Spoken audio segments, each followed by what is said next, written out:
Ngiyalibingelela lonke kundawo zonke lapho elikhona abangizwayo labangilaleleyo ngegama elihle lenkosi yethu Jesu Kristu. Lamhlanje sihlangana lapha ukuthi ke sixoxe ngendaba eqhakatheke kakhulu, indaba yesiprofethi kumbe yomoya wesiprofethi ebandleni likaNkulunkulu. Singakaze siye phambili nginxusa ukuthi sibe lomthandazo. Babo sezulwini, siyabonga umsa wakho, siyabonga ilizwi lakho eliphilileyo elilamandla futhi eliqinisileyo njalo. Nxa siya kulifunda, umoya oyingcwele, umthungameli lomqondisi omkhulu ngabe kithi ukuqondisa egameni lenkosi yethu Jesu. Amen. Nxa sikhuluma ngebandla ngomoya wesiprofethi ebandleni likaNkulunkulu, kanti yiliphi ibandla likaNkulunkulu na? Incwadi yesambulo ngu-12 ivesi ngelika 17 iyasitshela ukuthi ibandla likaNkulunkulu ligcina imithetho kaNkulunkulu njalo lilobufakazi bukaJesu Kristu.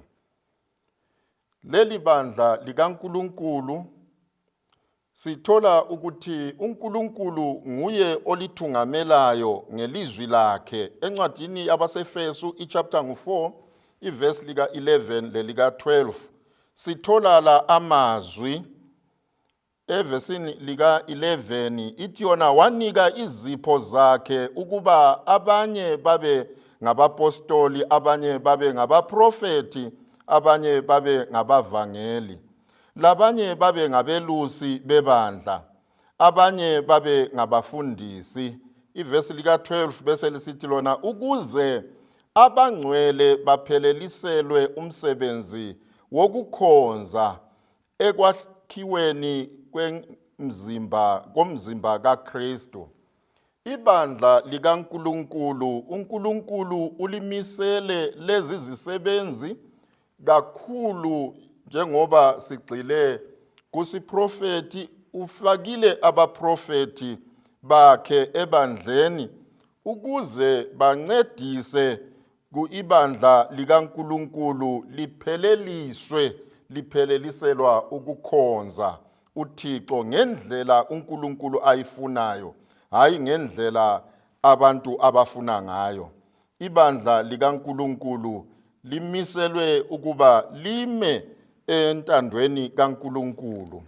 Njalo nxa sikhangela incwadi ka2 Peter ichapter ingeka 1, lapha sikhangela amavesi amathathu. Ngifisa ngiqale kwelika 20. Ithi yona, okokuqala yazini lokhu ukuthi kalikho ilizwi labaprofethi elivela emibhalweni elingachasiswa ngumuntu ngokwakhe. Verse 21, ngoba kakuzanga kuze isiprofethi ngentando yomuntu, kodwa abantu bekhokhelelwa ngumoya ongcwele bakhuluma okuvela kuNkulunkulu. Abantu bakaNkulunkulu bethunganyelwa ngumoya oyingcwele bakhuluma intando kaNkulunkulu, bakhuluma ilizwi likaNkulunkulu. Imibhalo yonke nxa siyikhangele ayizanga ngokuthanda komuntu kodwa ngentando kaNkulunkulu uqobo esebenzisa abaprofeti. Ivesini lika 19 nanku osikutholayo, seliqinisiwe kithi ilizwi labaprofeti elenza kuhle lina ukuliqaphelisa kungathi liyisibane esikhanyayo endaweni emnyama kuze kuse lekhwezi liphumele enhliziyweni zenu. Nanti ilizwi eliqhakathekileyo kuthiwa lapha ilizwi labaprofeti senza kuhle nxa silibambisisa, siliqaphelisa, silizwisisisa futhi sililandele. Kuthiwa linjengesibane, linjengelight elikhanyisa emnyameni umuntu nxa esemnyameni lanxa ehamba uyabe ekhilikithela engelaqiniso lapha anyathela khona. Kodwa leli lizwi lesiprofethi iBhayibhili lithi lona senza kuhle nxa sililandela kahle, ngoba lenza ukuthi singahambi emnyameni, lenza ukuthi sibe sekukhanyeni, kukhanye endaweni emnyama kuze kuse kuthi dlwe umuntu abesesiba ngumuntu ovumelana lentando kaNkulunkulu enhlizweni yakhe. Zihlobo ezithandekayo, uNkulunkulu usiphile leli lizwi lesiprofethi elingezanga ngentando yomuntu. Ngenye indlela ngingeke ngicorrecte uNkulunkulu kumbe ngiqondise uNkulunkulu, lokho akutshoyo kumele ngithi inkosi ikhulumile kakube njalo. Encwadini yamaHebheru ichapter 1 ivesi ngelika-1 lelika-2 ithi yona uNkulunkulu wakhuluma endulo kubokhokho ngabaprofethi ngamathuba amanengi langezindlela ezinengi. Verse 2, kodwa kulezi insuku zokucina ukhulume kithi ngendodana ayimise ibe yindlalifa yezinto zonke, yona adala ngayo futhi umhlaba. uNkulunkulu endulo sithola lapha ukuthi uNkulunkulu wakhuluma labantu bakhe esebenzisa abaprofethi. Ngenxa yokubana phela isono sesingenile, umuntu wayengasenelisi ukuqondana loNkulunkulu. Siyabona uAdam ensimini yase-Edeni, uNkulunkulu besethekelelana ebavakatshela njengabantwana bakhe. Bathe sebonile uAdam lomkakhe babaleka bayacatsha esixukwini. Kodwa-ke uNkulunkulu waselungisa indlela yokuthi akhulumisane labantu bakhe abadale ebathanda lanxa isono sesibaphambanisile. Ngalokho-ke ilizwi likaNkulunkulu, ilizwi lesiprofethi, iBhayibhili liyilo ilizwi likaNkulunkulu, yilo uNkulunkulu asebenza ngalo, wakhulumisana lathi ngalo. Wasebenzisa abaprofethi endulo ngezikhathi ezitshiyeneyo, ezehlukeneyo, ngeminyaka etshiyeneyo, njalo ezindaweni ezitshiyeneyo. Kodwa esimanga ngesokuthi ilizwi labaprofethi liyavumelana, ngoba isosi yalo kunguNkulunkulu, umdali wezinto zonke. Bangobani abaprofethi na? Impendulo ithi yona umprofethi ungumlindi wabantu bakaNkulunkulu. Ngenye indlela uNkulunkulu uthi yena, ngikubekile ukubana ube ngumlindi ebantwini bami. Nxa ungabona abantu bami behamba ngendlela engayisiyo kumbe besiya endaweni engayisiyo, wena kumele uxwayise, memezela ingozi, uxwayise, weluleke, uqondise. Ungaze uthule abantu bami baza kufa befela esonweni, kodwa-ke igazi labo ngizalibiza phezu kwakho. Ngenye indlela abaprofethi ngabalindi babantu bakaNkulunkulu, balomthwalo omkhulu. Umprofethi ungumkhulumeli kaNkulunkulu, mouthpiece kaNkulunkulu. Ngumprofethi lo, they speak from the mouth of the Lord. Ngenye indlela bathatha amazwi emlonyeni kaNkulunkulu bawase ebantwini bakhe. Exodus 4 ivesi ngelika 15 lelika 16 sithola ukuthi uMoses engumlomo kaNkulunkulu, uAaroni umfowabo, ngoba uMoses wayengacaci ekukhulumeni kwakhe egagasa. uAaroni abesesiba ngumlomo kaMoses ebantwini bakaNkulunkulu. So-ke incwadi ka-Exodus njalo ngu-7 verse 1 iyasipha amazwi afananayo. Ungafunda ku-2 Kings chapter ngu-7 from verse 1, sizathola ukuthi umprofethi kaNkulunkulu akukhulumayo ngenxa yokuthi kuvela kuNkulunkulu kakuphuthi. Sithola ukuthi Elisha wakhuluma ngokuthi indlala yayinkulu eSamaria. Uthi kusasa okusayo kuzabe sekulokudla kuthengiswa ingxenye yempuphu ngehafu yeshekeli. Into le eyikhuluma kwakulamuntu wayekucabanga ukuthi kungenzakala khona lokho. Induna eyayilinda egedini yamhleka uElisha, uthi yena wena kuza kwenzakala lokhu kodwa wena kawuzu ukukubona. Kwenzakala following day kwathengiswa njengokutsho komprofeti kaNkulunkulu. Undodalo ezama ukubana anike iorder abantu baminyezelana bamnyathela wafa.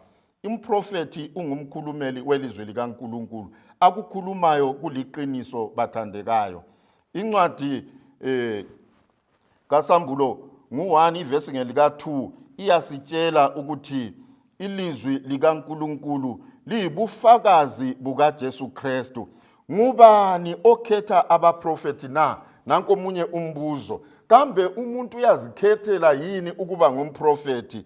IBhayibheli lisitshela ukuthi uNkulunkulu nguye ozivezayo. Nxa kule ndingeko yomprofeti ebantwini bakhe, yena uNkulunkulu uyakwenza lokho. Incwadi kaNumbers 12 ivesi ngelika-6 uyaziveza ngemibono kulowo muntu. Nxa ekhuluma okuqinisekileyo abantu kabamkholwe ngoba engumprofeti kaNkulunkulu.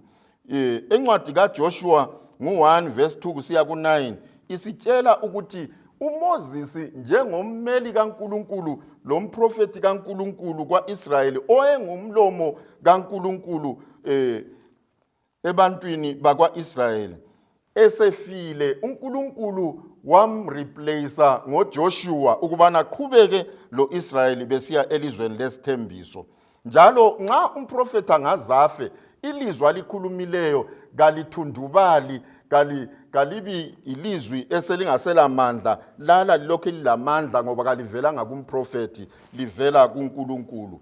Ukuhlolwa komprofeti weqiniso, sikhangela lapha ukuhlolwa komprofeti weqiniso. Nanku okuqakathekileyo, umprofeti weqiniso ubona imibono. Sikubalile lokhu kuNumbers 12:6. Uyaphelelwa ngamandla nxa esembonweni. Umprofeti weqiniso kadlwanguluki eqe aphosa echaya kuroof, kodwa umprofeti weqiniso nxa esesigabeni sakhe sokuprofetha uyaphelelwa ngamandla. Encwadini kaDaniel ngu-10 ivesi ngelika-18 siyakuthola lokho. Uyabe engaphefumuli nguDaniel 10 verse 17. Kwesinye isikhathi uyabe engaphefumuli. Kuke kwenzakala betesta abaprofeti endulo, kungafakwa ilayithi kumbe ikhandlela phambi komlomo wakhe, phambi kwamakhala akhe, uzathola ukuthi lizibhebhela engani kakulalutho ngenxa yokubana uyabe esendimeni yokuprofetha. Akalamandla njalo uyabe engaphefumuli. Kwesinye isikhathi uyaba yisimungulu abedamu. Daniel 10:15. Kodwa ke ingilosi kaNkulunkulu ingamthinta indebe zakhe, uyanelisa ukuba akhulume lokho uNkulunkulu amfumbathise khona. Ukhuluma lokho okuvela kuNkulunkulu, hayi kweyakhe ingqondo. Numbers 23 ivesi ngelika-20. Inkosi uBhalaki efuna, inkosi yamaMowabi efuna ukuthi umprofeti uBhalami ayeqalekisa uIsrayeli, kodwa uNkulunkulu wafaka emlonyeni kaBhalami amazwi esibusiso akenelisanga ukubana aqalekise abantu bakaNkulunkulu. Ilizwi likaNkulunkulu lisolimini lwakhe umprofeti kaNkulunkulu. 2 Samuel 23 ivesi ngelika-2. Characteristics of a true prophet. Impawu eziveza umprofeti weqiniso. Number 1, Isaiah 28 verse 20. To the law and to the testimony. If they speak not according to this word, it is because there is no truth in them.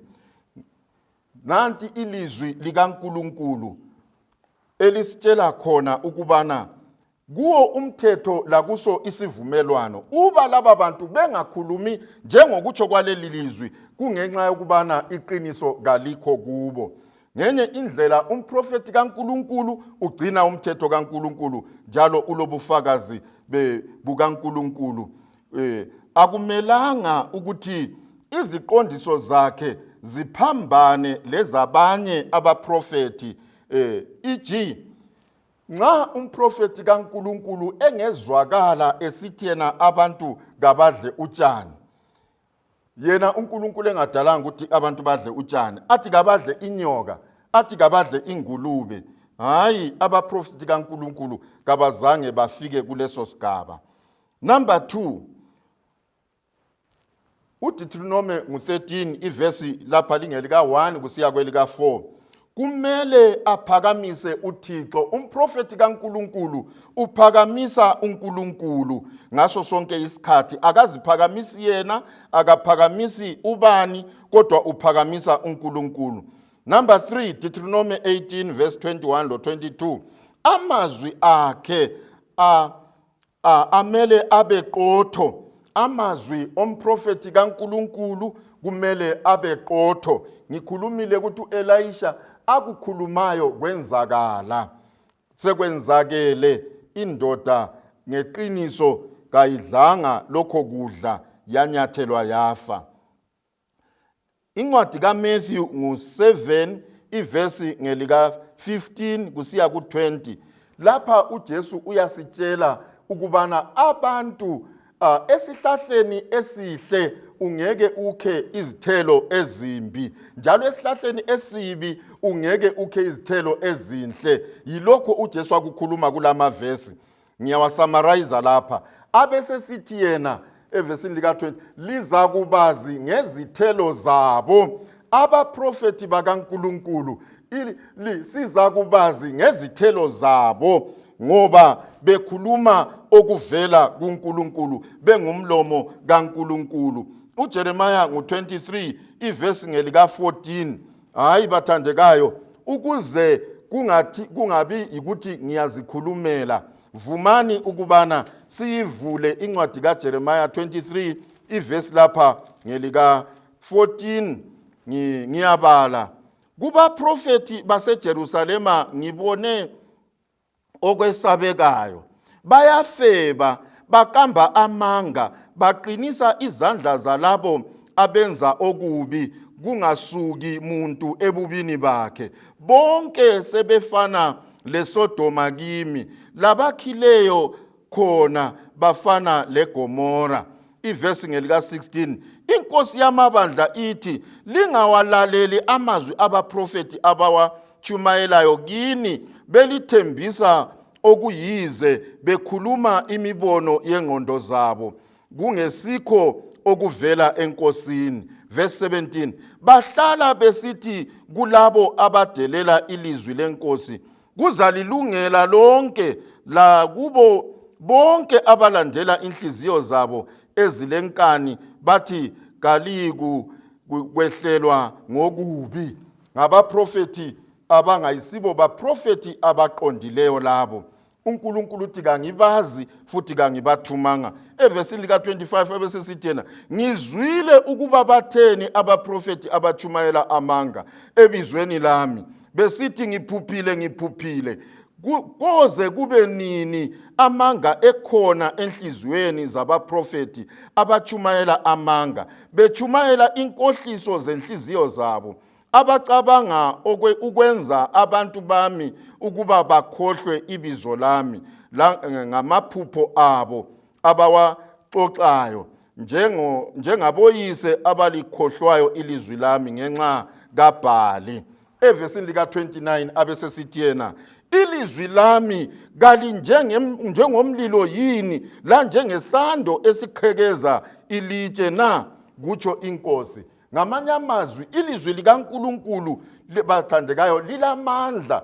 Uthi yena kasiqaphele ngoba uthena liza kubazi ngezithelo zabo. Nxa umuntu ekhuluma okungavumelani lelizwi likaNkulunkulu, uNkulunkulu uthi yena singabalaleli. Lanxa besithi kuzalunga bona abantu bengekho endleleni kaNkulunkulu, uthi yena kasiqaphele. Number 5 bese kuthiwa lapha hlolani omoya. Incwadi ka 1 John chapter 4 verse 1 to 3 isitshela lokhu bathandekayo ukubana kasibahlole nini omoya, ngoba banengi omoya abaphumele emhlabeni lapha. Umoya ongavumiyo ukuthi uJesu Kristu uyinkosi lomsindisi masingawukholwa, ngoba lo moya ayisiwo moya ofaneleyo ukubana siulandele.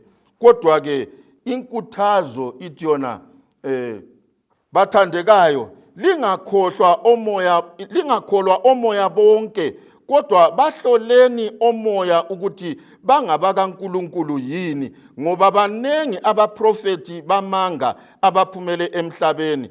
Liza